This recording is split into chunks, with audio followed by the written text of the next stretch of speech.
mwe ba artist temwetaaga zi hand out. No, fabamu ba artist bwe twabuuka ne tumanya nti bino byonna industry n'okukyuka yeetaaga kye bayita political will. His Excellency President Bobi Wine omulabye ku screen yawo ng'ayogera ne ba artist. Ka video kakaddemukko naye ebigambo bya His Excellency buli mwaka oguyitawo bijja mu existence naye banga biki nga bituufu tubikomyawo. Yali agamba abayimbi tebeetaaga handouts, tebeetaaga kubeginga muntu kuba waki kyakulya, tebeetaaga kubeginga muntu kubayamba nti bonga bo balina amaanyi agayinza okwetereza oba okutereza eggwanga lyabwe oba okweteeka mu mbeera nga omuntu apulinga strings basobole okubeerawo. Lwaki njogera bino byonna? Wiiki eno General Salim Saleh yavuddeyo n'awandiika leeta. Leeta agiwandikisizza ne bagikuba ekifaananyi kwagamba leeta ze zaakomyewo. Ng'agamba abayimbi ebigambo bino. Musajja controlling abayimbi bo. Kyali wange controlling abayimbi bo. Bayitiridde okujja eggulu. Bayinterferinga mirimu gy'enkola. Nga bayinterferinga mirimu gya gavumenti.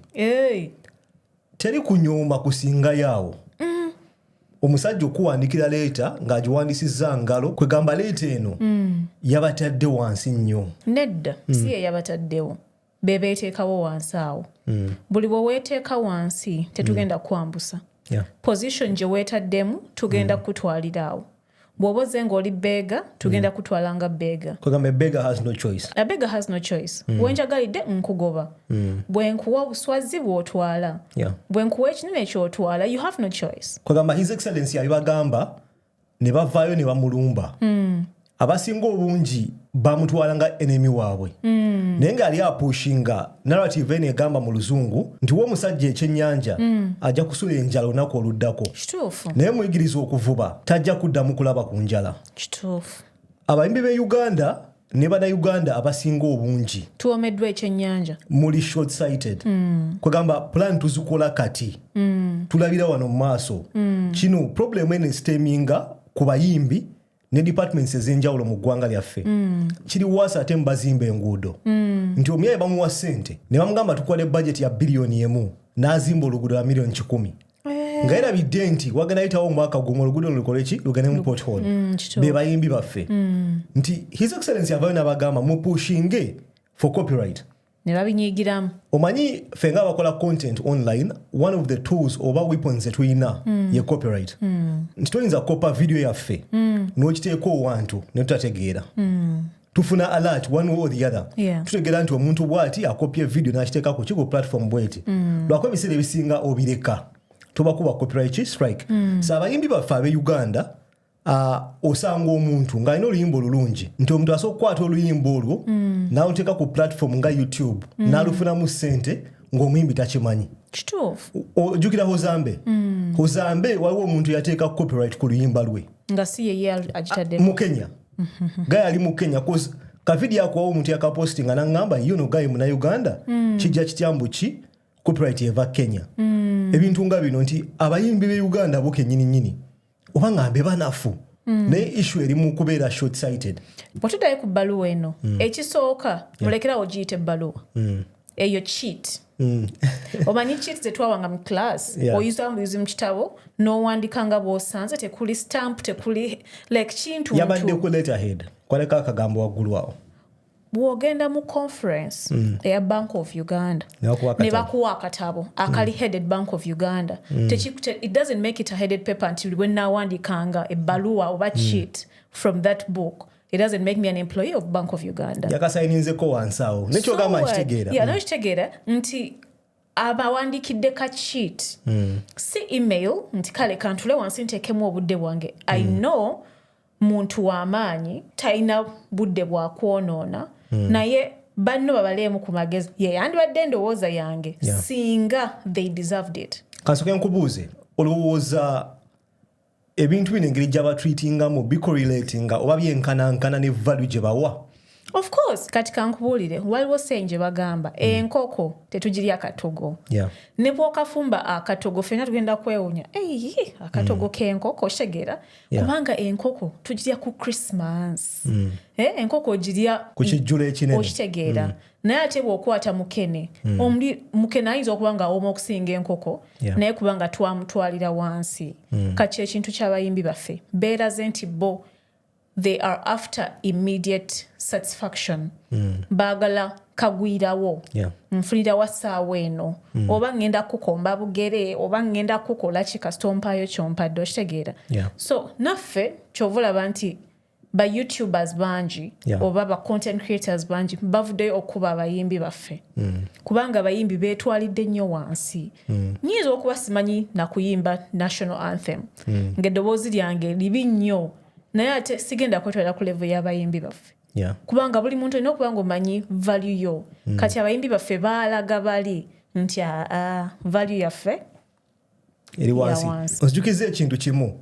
Kati kampani kemu kuki ku level y'ebintu bino. Tokisussa. Otambuddeko. Walulabyeko we batunda Rolls Royce. Tonnangira naye nedda. Omanyi lwaki? We bazitunda alongside we batunda private jet. Togenda laba kalango ka Rolls Royce nga katagetinga omuntu ngaffe. Oba naawe ndaba. Bagenda targetinga omuntu alina potential nya private jet. Njogera ku value. Nti value y'ekintu kibeera valuable mu ngeri gy'okipasiivingamu. Nti wengenda mu dduuka n'engula Rolex essaawa mpayo ssente empitirivu lwakuba perception eyo gye nnyina nti Rolex ya bbeeyi. Kituufu. So bw'obeera muyimbi n'ogenda owa General Saleh omundi ogusooka n'akuwa emitwalo 25 simanyi sente ze babawa naye mu ndowooza yange tesukka $5,000,000 n'akuwa $5,000,000 n'ojja n'olyamu ensi y'olukwe neweefuula atalaba mbeera egenda mu maaso mu ggwanga mu maaso ga General Saleh ne kampani ye ogenda beera worth $5 million. Nti wemba nsobola okuwa $1,500,000 n'olyamu ensi y'olukwe nsobola okukola ekintu kyonna kye njagala. Of course. Nsobola okuwandiikira kaleeta ako k'olabyawo. Kakiiti ako. Okitegeera. Mulimu abantu nga beeteeka mu position nga tosobola muwandiikira kiiti bwetyo. Naye ate batono nnyo mu Uganda. Of course. Nga we naggambye ekiddeyo ku kiri nti bannayuganda tuli short sighted. Abayimbi baffe balayisi tulina okyogera nga we kiri. Kituufu. Obwalayisi ntegeeza nti bali willing okukola ebintu ebinene olw'essente entono. So bamanyiza omusajja nti buli akaggwawo tujja kuddukirako otuweyo kwotuwaako tugenda ku respondinga nga tukola byonna by'oyagala. So atayinza okukola ki okubateeka wansi bw'ati. Abakooye. Naye ate omanyi tusooke twebuzeemu why now kuraki babagobye. Either babadde bayitiriza nze nkubulya omusajja atuuka okugamba nti mbakooye temuddamu kujja osanga badde teba deliveringa. Omanyi bwe nkutuma okola omulimu gundi nga buli kaseera ogamba ate munnange traffic yankutte ate munnange saamusanzeeyo ate munnange maama w'abaana ali lubuto otegera nga buli kaseera ofunayo excuse ontama mba sikyakulabamu value mba sikyakulabamu nsonga lwaki nkuteekamu ssente zange. So we cut connection tulekerawo okukola ffenna. Kwegamba abatuma byabatuma tebabikola. They do not deliver. Naye ate nga they continue to go. Tebaleeta receipts. Tebaleeta receipt. Naye wallahi abasajja baswaza abo toyinza kuŋŋamba nti omanyi negenda beera test. After this njagala ndaba abayimbi abagenda okuddayo. Ate kati abo abagenda okuddayo basinga okuba abalayisi. Bagenda kuddayo. Actually ne wenjogerera I'm sure waliwo abalinnye bus. Ogende eggulu. Okwewozaako. Omanyi ne mu bicupuli mu bichina mubaamu ki? Omuchina. Kugamba omuchina acupula n'acupula mu bicupuli.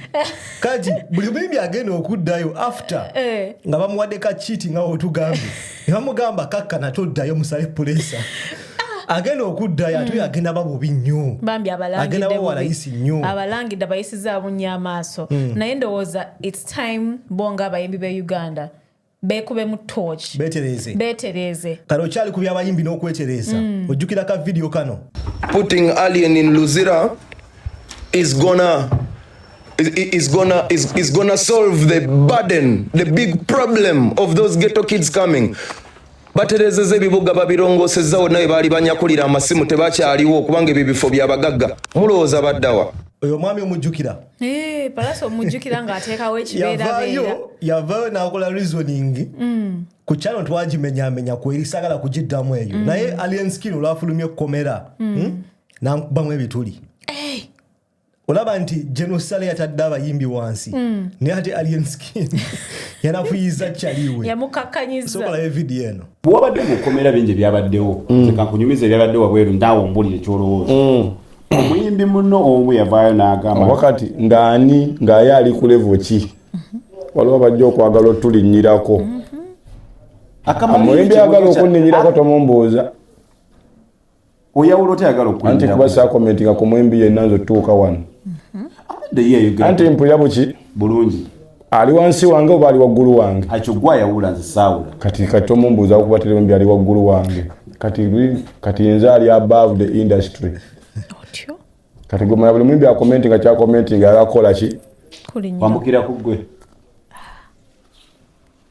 n'omuntu ali ku sayidi ye aba yambukira ku ggwe lwaki ali ku sayidi yange akugira anagambye mbuno ndi collectinga team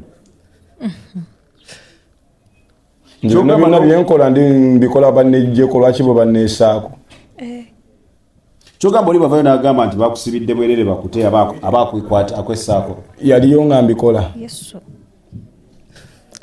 akwesonyiwa kyogamba mbuno bansibira bwerere lwaki obeera ompolereza alien skin omuwulidde onagaba level buli wenjogera ku alien skin wavaayo bafferi abafangun abaagala okussaawo embeera naye ng'ate ebintu byetwogerako alien skin ye kennyini azze n'abyogerako number one mweno video kasooke twanpakinge teyeegana kuzza musango he knows akimanyi kyeyakola kyali kikyamu kwegamba alina remorse oba yejjusa which is a good thing exactly so ekyokubiri agambye Pallaso video twagikola wano agambye Pallaso bino ebyokwagala omulinnyirako ebyokufuna aka clout okugoba akakala afune zi comeback ng'akoosa erinnya lye bikome otyo njakubuuza ebibuuzo bisatu ekisooka olowooza alien skin yafunye comeback mweno imprisonment buli situation tufunamu ekirungi n'ekibi ekibi kiyinza okuba nti yagenda mu kkomera n'ayita mu mbeera eyo ey'okusibibwa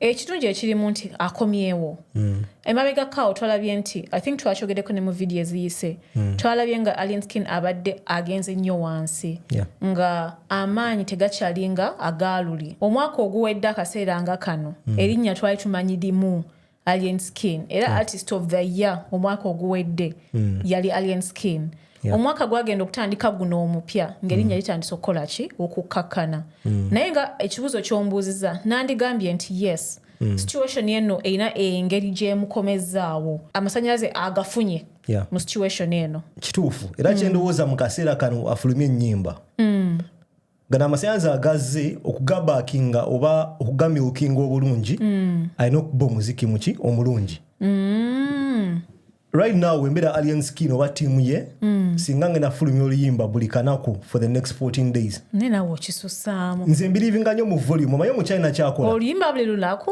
asobola no freestyle akuba freestyle talented artist ono asobola okuba oluyimba buli nnaku alien skin alina potential ey'oluyimba leero n'alukuba olweggulo ate nga lulungi kuzi muyimbi muki mulungi kyenalabye ate kyali mu kukola agenda ku radio stations ez'enjawulo omanyi scarcity will always drive demand buli woba ng'olina amasannyalaze ng'ate oli out there nga gwe buli mboozi mw'oli bwe yakagwawo mw'oli amasannyalaze gakola ki gakkakkana anti buli kando oba ogenda kugiteekako akagundiko akasannyalaze buli woba nga toli scarce toba mu demand okitegeera so alien skin mu kaseera kana amasannyalaze gakomyewo mu bintu bya marketing essaawa eno yandibadde scarce nnyo togagaba nnyo nga muzibu kufuna kyekyenjawulo his excellency kyayina President Bobi Wine nti tomala gamutuukako tomala gatuukako his excellency olina poto gyolina okukola kyokuyitamu naye tulaba nga alien skin ali TikTok live agenda ku radio station si kibi for his brand naye essaawa eno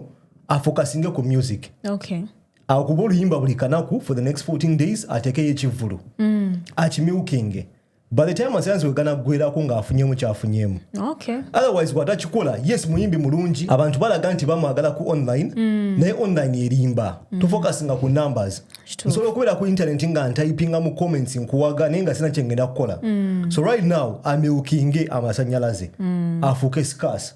Otherwise buli mboozi mwali ekibuuzo kyange ekyokubiri alien skin okunafuya Pallaso okirowoozaako ki? Banange alien skin tyanafuyiza Pallaso yesanze nga munafu tulekerawo okuconfusing ebintu bino twalaba nti before alien skin okusibibwa Pallaso was silent. Yes, twagala nnyo okugamba nti akola ekibi omukola ekirungi yes naye si buli muntu si buli mbeera. Pallaso had the capacity eyokusindikayo contribution okusasulira lawyer. Pallaso had the capacity eyokukubira abanene gaye mu mujeeyo naye bino ebyokujjanga online no recordinga ka video nonterayo ka post ebintu ebyo tubireke. Muba mwagala likes nga full figure bwakiyita muba mwagala views genuinely munda muli oba toyamba muntu. Alien skin teyanafuyiza Pallaso. Alien skin yayogedde ekintu ekituufu. Akkiriza nti omusango yaguzza.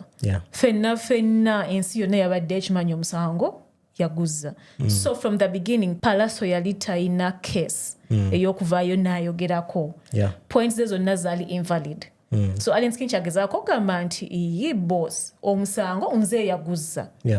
Bw'oba ati obulaba ka video ako yamugamba bw'oba wali oyagala kunnyamba mwandize n'okola ki n'oneeyimirirawo. Ekibuuzo kyokusatu ogenda mu King Saha nga 7 December kijja nyina obeera wa King Royal Regency va kuba artist abatono ojje olabe artist omunene big size mu manene nga 7 December abe London Royal Regency omanyamulese Jobs Link Events tumujjukirako ki yateeka ekivulu kyani the return of a gladiator exactly his excellency President Bobi Wine mu London era kyali kisufu naye ate ku luno akugambye nti kino kyanjawulo akifumbye omuyaya afumbye ekivulu kino okumala emyezi omanyi mbadde mulaba nga ali stress emyezi mingi ng'afumba ekivulu kino naye ng'ekitamuva ku mwokimanyi kigenda bakyanjawulo egenda bya live event asuubiza abannayuganda bali e London nti tebagenda kufuna event egenda kusinga eno mu myaka 5 ejijja.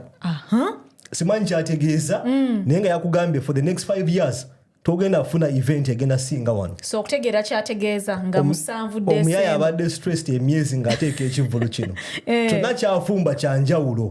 7th December Royal Regency tubeereyo.